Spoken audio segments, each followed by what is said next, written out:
I'm medical correspondent Renee Sweeney. Today we're talking with Dr. Gino Marcovici, Chief Scientific Officer for Hairgensis. Thank you for joining us today, Doctor. Thanks for having me. Yes. Let's start with a tough question. Your former research partner, Dan Dodosha, has pointed out that early in the product's development, certain patients who used Hairgensis also underwent surgical hair restoration.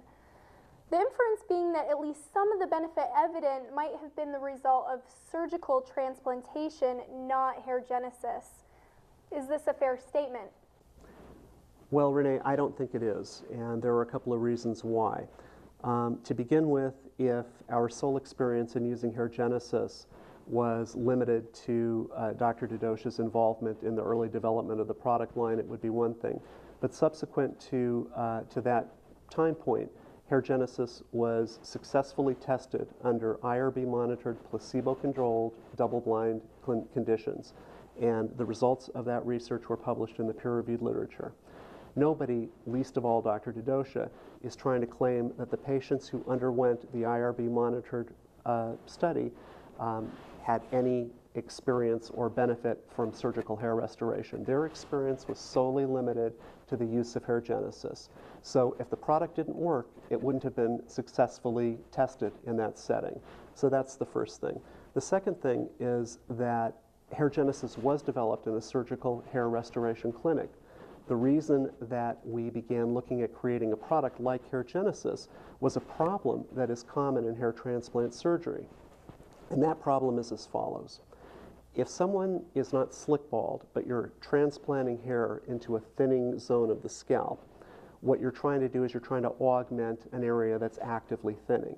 So by going in and surgically transplanting tissue into that area of the scalp, you can traumatize the untransplanted hair follicles, and you can cause those hair follicles, cause those hairs to shed. So what you end up doing is constantly chasing a receding hairline. So we were trying to find a way to solve that problem. And serendipitously, when we developed Hairgensis, we found that not only did we solve that problem, but we were also able to thicken hair in people who hadn't had transplant surgery. The third point that I want to make is that I am personally aware of several transplant patients who were less than pleased with the results of their surgical hair restoration.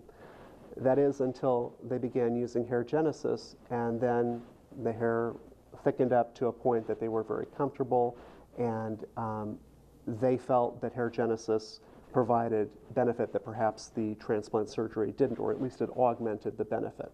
So the other side of this coin is if it's reasonable to say, well, you know, the results of Hairgensis in the early research were augmented by transplant surgery, it's equally valid to say that perhaps the results of transplant surgery benefited from the use of Hairgensis. So I think that it's important to set the record straight in that realm. This has been medical correspondent Renee Sweeney bringing you the latest from the world of science and medicine.